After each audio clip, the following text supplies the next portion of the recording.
ఏదో కుట్ర చేసిందే కాంగ్రెస్ పార్టీ అని తెలియజేస్తా ఉన్నా. ఇలా కాళేశ్వరం కాలడం కూలడానికి ఇలా వాస్తవ కాంగ్రెస్ గవర్నమెంటే కారణం అని నేను చెప్తా ఉన్నా. అందులో మొదటిగా ఈ రేవంత్ రెడ్డి అయి ఉంటాడు.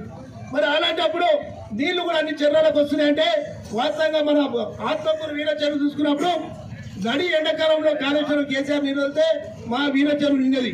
బిగ్గేరు బాగా వచ్చిన నీళ్ల ద్వారా చాడ గాని ఆత్మకూరు గాని ఈ గ్రామాల్లో ఉన్నటువంటి అన్ని చెరువులు నిండాయంటే అది కేసీఆర్ గారు హయాంలో అది కాళేశ్వరం నీళ్ళు వచ్చిన విషయం మేము తెలియజేస్తా ఉన్నాం. ఇలా ఎందుకంటే ఈ రేవంత్ రెడ్డి ఏదో రకంగా ఇలా కేసీఆర్ గారు పేరు ఈ 10 ఏళ్ళు కాదు ఇంకా 100 ఏళ్ళైనా 1000 ఏళ్ళైనా తెలంగాణలో పోదు. ఎందుకంటే రైతు బాధోడు కేసీఆర్, రైతు బంధు ఇచ్చింది కేసీఆర్, రైతు బీమా ఇచ్చింది కేసీఆర్. ఏ ఇంట్లో ఒక కుటుంబం మీద చనిపోతే 5 వారం రోజుల 5 లక్షల రూపాయలు కేసీఆర్ గారు ఇంటికి పంపిండు. ఆ విషయం కేసీఆర్ పేరు ఎప్పటికి ఉంచలేమనే విషయం రేవంత్ రెడ్డి తెలుసు. ఏదో రకంగా బదనం చేయాలంటే ఏం చేయాలని ప్లాన్ చేసి ఒక దొంగ కమిషన్ ను ఏసీ కాళేశ్వరం ప్రాజెక్టు కమిషన్ వేసి ఆ కమిషన్ ద్వారా ఎందుకంటే కేసీఆర్ గారు ఇట్లా చేసిండు 1,00,000 కోట్ల అవినీతి జరిగిందన్నాడు. బిడ్డ 1,00,000 కోట్లు ఎక్కడి ఆడ అయిందే కాళేశ్వరం ప్రాజెక్టు 80,000 కోట్లు అయితే 1,00,000 కోట్లు ఎవరు ఎట్లా అవినీతి జరుగుతుందని తెలియజేస్తా ఉన్నా. 1000 కిలోమీటర్లు ఇలా కాలువలు తోడిరు. ఇలా సుందిలో కానీ అనేక ప్రాజెక్టులు కట్టిరు. 1000 కిలోమీటర్లు సొరంగ మార్గం ద్వారా కాలువల ద్వారా తెలంగాణ నీళ్ళు వస్తుంటే ఓడుతున్నారా మీ కాంగ్రెస్ పార్టీ వాళ్ళు అంటా ఉన్నారు. మీ బుద్ధితో కూడా దొంగ బుద్ధి కాబట్టి మీరు ఆ రకంగా మనం ప్రోత్సహిస్తా ఉన్నారు. మీరు కాళేశ్వరం మీద కమిషన్ వేసినా ఇంకోటి వేసినా కేసీఆర్ ఏం చేయలేరు. తెలంగాణ ప్రజల గుండెలలో కేసీఆర్ గారు ఉన్నారు. ప్రజల గుండెలను దోచుకుంది ఎవరంటే కేసీఆర్ గారు ఉన్నారు. వైఎస్ రాజశేఖర్ ఉన్నప్పుడు ఎందుకంటే ఒక ఆరోగ్యశ్రీ పథకం ఆయన పేరుంది. ఇలా రైతు బంధు ఎవరంటే అది కేసీఆర్ తెచ్చినట్టు. మరి అలాంటి పేరు చూచగలమంటూ ఉన్నాం. ఇలా ఇంకో విషయం చెప్తా ఉన్నాం. ఎందుకంటే ఇలా యాదాద్రి లక్ష్మీనరసింహస్వామి గుట్ట ఎప్పటికీ ఎన్నడికి చెదిరిపోయినటువంటి విషయం, కేసీఆర్ పేరు ఎప్పటికీ మార్చిపోయిన విషయం. ఇలాంటి పెద్ద పెద్ద గొప్ప విషయాలు కేసీఆర్ గారు చేస్తే కావాలండి ఈ రేవంత్ రెడ్డి. ఎందుకంటే వాడిని లాస్ట్ ఇదే చివరి ముఖ్యమంత్రి మన తీర్మానం మౌలానా అన్నట్టు చివరి ముఖ్యమంత్రి ఈ రేవంత్ రెడ్డి కాంగ్రెస్ పార్టీ నుంచి. ఇక జీవితంలో కాంగ్రెస్ పార్టీ అధికారంలో మాత్రం రాదు. ఇలా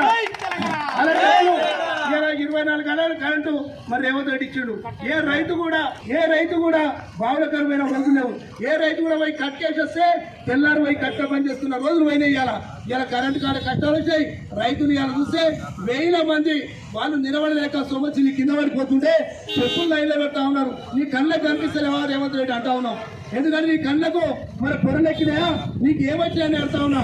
ఇలా ప్రతి మండలంలో రైతులు బార్లు కిలోమీటర్ల కొద్దిగా మరి బారుల కిలోమీటర్ల కొద్దిగా మరి చెప్పులు లైన్లో పెడతా ఉంటే నీ సోమేట పోయి నీ మంత్రులు ఏం పని చేస్తారు గడి వ్యక్తులు అని నేను అడతా ఉన్నా. మరి ఒక కపడతారు రేవంత్ రెడ్డి. మా బీఆర్ఎస్ పార్టీ మా కేసీఆర్ జోలికి వస్తే ఊపిరి ముచ్చటలేదు. ఇవాళ వాస్తవంగా ఇప్పుడు తమ్ముడు చెప్తా ఉన్నాడు. ఇవాళ వాస్తవంగా హైకోర్టు బ్రేక్ వేసింది. బిడ్డా కేసీఆర్ తెలంగాణకు దేవుడు, తెలంగాణ సాధించినటువంటి ఒక నాయకుడు. ఇవాళ తెలంగాణ సాధిస్తేనే రేవంత్ రెడ్డి ముఖ్యమంత్రి అయినా. లేకపోతే తెలంగాణ రాకపోతే 14 సంవత్సరాలు నిరంతరంగా పోరాటం చేసి సాగు నోట్లో తలకాయ పెట్టి కేసీఆర్ గారు తెలంగాణ తెస్తే తెలంగాణ కాడికి పోయాలి నువ్వు ముఖ్యమంత్రి అయినావు. బిడ్డా ఉమ్మడి ఆంధ్రప్రదేశ్ ఉంటే నువ్వు మంత్రి పదవి కూడా కొరగానవి. నువ్వు ఎందుకంటే జైల్లో ఉండేవాడివి, నువ్వు దొంగవాడి జైల్లో ఉండేవాడివి.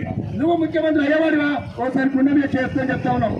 ఇవాళ వాస్తవంగా మా పార్టీ బీఆర్ఎస్ పార్టీ ఇవాళ ప్రజలలో ఒక ప్రజల మన్నలు పొందుతున్న పార్టీ.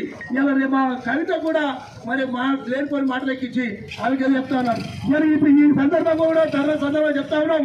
ఎవరైనా కానీ కవిత అయినా ఎవరైనా కేసీఆర్ పార్టీ పాసు, కేసీఆర్ గారే పాస్ కాబట్టి పార్టీ మీద ఎవరు మాట్లాడినా కవితను కూడా ఈ రోజు పార్టీని సస్పెండ్ చేయాలని కూడా ఈ సందర్భంగా తెలియజేస్తాను. ఎవరైనా సరే పార్టీ అంటే ఒక కేసీఆర్ తెలంగాణ ప్రజల దేవుడు కాబట్టి మనం పార్టీని కాపాడుతున్న బాధ్యత ఉంది. ప్రజల గుండెల్లో నిలిచింది కేసీఆర్ పార్టీ కాబట్టి మనం అందరం కూడా ఏ పిలిపించినా మండల నాయకులు అందరూ కూడా రైతుల పక్షాన బీఆర్ఎస్ పార్టీ కొట్లాడుతుంది. ఎప్పటికైనా రైతుల పక్షాన బీఆర్ఎస్ పార్టీ పోరాటం చేస్తున్న ఎప్పటికైనా వెనుకబోయే సమస్య లేదని కూడా తెలియజేస్తా ఉన్నాం. ఈ రోజు ఒకటే మేము కూడా డిమాండ్ చేస్తా ఉన్నాం. రైతులు బాధిస్తా ఉన్నారు. బిడ్డ నువ్వు నరేంద్ర మోడీ నువ్వు ఆయన కాలు మొత్తం ఏం చేస్తావు కానీ రైతులకు యూరియా తీసుకొచ్చి ఇచ్చినాడే నువ్వు ముందు చూసుకో. ఇలా కోరిటువంటి హామీలు ఇచ్చే అధికారంలోకి వచ్చాడు కాదు. రైతులకు ముందు యూరియా కావాలి. ఇలా ఆత్మకూరు మండలం నిన్న జర ఇబ్బంది లేకుండే. ఎందుకంటే రైతులు ఎవరు నాటుపెట్టలే. ఇవాళ వాస్తవంగా 20 రోజులు నాటుపెట్టి యూరియా లేక మా ఆత్మకూరు మండలం కూడా మొత్తం వాళ్ళ చెప్పుల లైన్ కడతా ఉన్నారు. నువ్వు ఫస్ట్ రైతుల కోసం పనిచేసి నువ్వు కమిషన్ లేదు తప్ప నువ్వు వేరే రకంగా తీసుకోమని ఊరుకోమని తెలియజేస్తా ఉన్నాం. ఈ రోజు ఈ దొంగ కమిషన్ వాస్తవంగా కేసీఆర్ మీద కావాలని బదలాం చేస్తే బట్టగాల్చి మీరేస్తే అది ఏదో మార్చిపోతుంది అనుకోకు. కేసీఆర్ ఎప్పుడైనా ఒక కడిగిన ముత్యంలాగా బయటకు వెళ్తారు తప్ప ఇంకోటి కాదు. నీ దొంగ కమిషన్ ప్రజల ముందు కానీ బీఆర్ఎస్ పార్టీ ముందు ఏం చేయాలని తెలియచ్చు. మాకు ఈ ధర్నా కలిగి వచ్చిన ప్రతి ఒక్కరు కూడా పేరు పేరు నా ధన్యవాదాలు తెలియచ్చు.